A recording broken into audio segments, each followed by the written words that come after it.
तो गुजरात के नए मुख्यमंत्री भूपेंद्र पटेल आज दोपहर लगभग 2:20 पर राज्य के 17वें मुख्यमंत्री के तौर पर पद और गोपनीयता की शपथ लेंगे। केंद्रीय गृह मंत्री अमित शाह शपथ ग्रहण समारोह में शामिल होंगे। भूपेंद्र पटेल आज अकेले ही शपथ लेंगे। इससे पहले रविवार शाम को भूपेंद्र पटेल ने राजभवन में गुजरात के राज्यपाल आचार्य देवव्रत से मुलाकात कर सरकार बनाने का दावा पेश किया।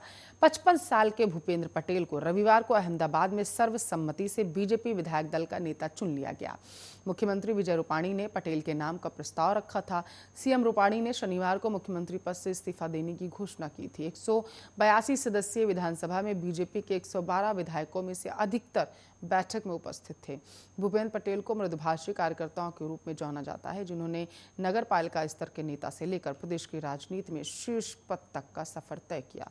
पटेल ने 2017 में पहली बार राज्य की घाट लोडिया विधानसभा सीट से चुनाव लड़ा था और लगभग 1.17 लाख से अधिक वोटों से जीत हासिल की थी, जो उस चुनाव में एक बड़ा रिकॉर्ड था। अपने समर्थकों के बीच दादा के नाम से पुकारे जाने वाले पटेल को गुजरात की पूर्व मुख्यमंत्री और उत्तर प्रदेश की राज्यपाल आनंदीबेन पटेल का करीबी माना जाता है। वह जिस विधानसभा का प्रतिनिधित्व करते हैं वो गांधीनगर लोकसभा सीट का हिस्सा है, जहां से केंद्रीय गृह मंत्री अमित शाह सांसद है।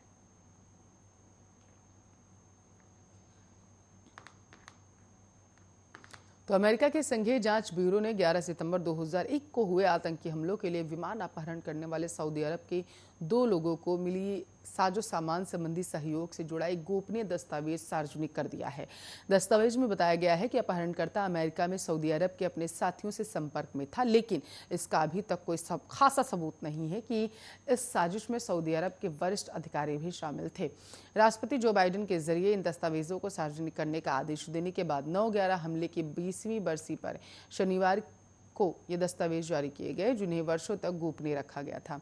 अमेरिका में जारी 16 पन्नों का दस्तावेज FBI के जरिए वर्ष 2015 में उस वक्त के साक्षात्कार का सारांश है, जो अमेरिका में सऊदी नागरिकों के संपर्क में था, जिन्होंने हमले से पहले विमान अपहरणकर्ताओं को देश में प्रवेश करने में मदद की थी। हमले में मारे गए लोगों के परिवारों ने हाल के हफ्तों में बाइडेन पर दस्तावेज जारी करने का दबाव डाला। वे लंबे समय से इन रिकॉर्ड्स को जारी करने की मांग कर रहे थे, जो न्यूयॉर्क में चल रहे उनके मुकदमे में मददगार साबित हो सके।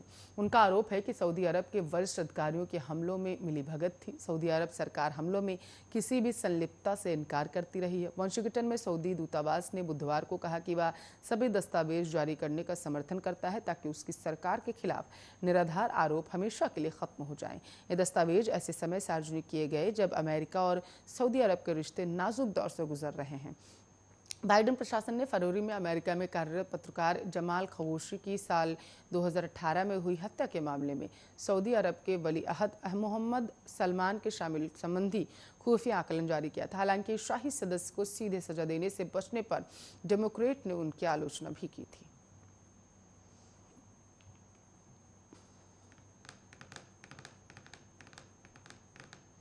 तो दिल्ली NCR समेत देश के कई हिस्सों में बारिश की संभावना बनी हुई है। कई इलाकों में झमाझम बारिश के कारण आम जनजीवन को काफ़ी दिक्कतों का सामना करना पड़ रहा है। भारी बारिश के कारण जहां इलाकों में जलभराव की स्थिति है, वहीं ऐसे मौसम में लोगों को घरों से बाहर निकलने में भी काफ़ी मुश्किलों का सामना करना पड़ रहा।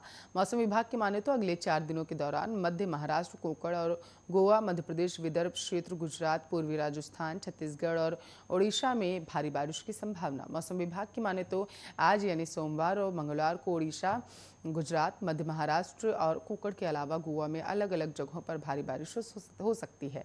मौसम विभाग ने अगले 4 दिनों के दौरान तटीय कर्नाटक के इलाकों में भारी वर्षा की संभावना जताई। 13 को तटीय आंध्र प्रदेश और तेलंगाना में और 15 सितंबर तक केरल में भी बारिश की संभावना है।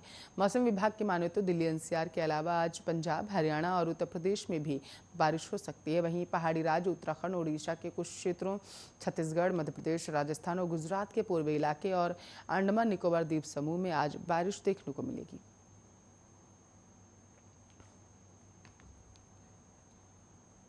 खबरों में आगे बढ़ेंगे, पंजाब को रुख करेंगे। पंजाब कांग्रेस के अध्यक्ष नवजोत सिंह सिद्धू ने रविवार को मुख्यमंत्री अमरिंदर सिंह को पत्र लिखकर किसानों की मांगों पर काम करने की बात कही थी, जिनमें आंदोलन के दौरान किसानों के खिलाफ दर्ज अनुचित प्राथमिकियों को रद्द करने की मांग शामिल है। सिद्धू ने कहा कि कांग्रेस हर स्तर पर कृषि कानूनों के खिलाफ किसानों के आंदोलन के साथ खड़ी है। उन्होंने राज्य सरकार से कहा, हमें और अधिक करना चाहिए और पंजाब में 3 काले कानूनों को किसी भी कीमत पर लागू नहीं होने देना चाहिए। सिद्धू ने 32 कृषि निकायों के प्रतिनिधियों से मुलाकात के 2 दिन बाद मुख्यमंत्री को पत्र लिखा था।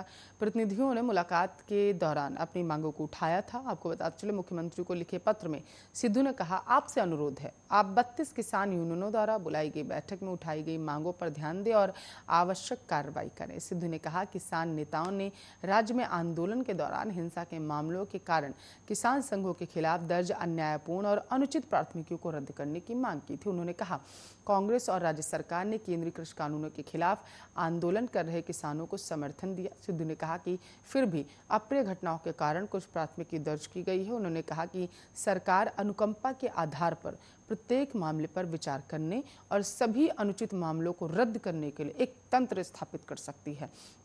फसल खरीद से पहले केंद्र द्वारा भूमि रिकॉर्ड के बारे में जानकारी मांगे जाने के किसानों के डर का जिक्र करते हुए सिद्धू ने राज्य सरकार से केंद्र के अन्याय के खिलाफ लड़ने का अनुरोध किया।